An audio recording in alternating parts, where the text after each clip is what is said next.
The 2023-2024 Toyota Sequoia, including hybrid models, comes standard with remote start via the factory key fob. This allows you to preheat or cool your vehicle. To remote start, ensure all doors are locked and the vehicle is in park. Quickly press the lock button 3 times, then press and hold the lock button a 4th time for about 3 seconds.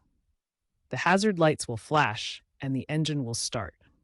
The system operates within a 1-mile range, though obstacles may reduce this. Note that an over-the-air update was issued in mid-2024 to address potential vulnerabilities with enhanced cybersecurity measures. Also note that this only works with sufficient charge. The engine will run for 10 minutes and can be extended once by repeating the above steps. To stop the engine remotely, press the unlock button once. The Sequoia now has an optional remote start guard feature, activated via the infotainment system, requiring PIN confirmation. The trend is shifting towards smartphone app control, Toyota's MyT, with features like geofencing. Expect AI-driven predictive starts and blockchain-secured signals in the future. If your Sequoia is a hybrid, the remote start prioritizes electric mode for efficiency, reducing idle emissions. Always remote start in well-ventilated areas.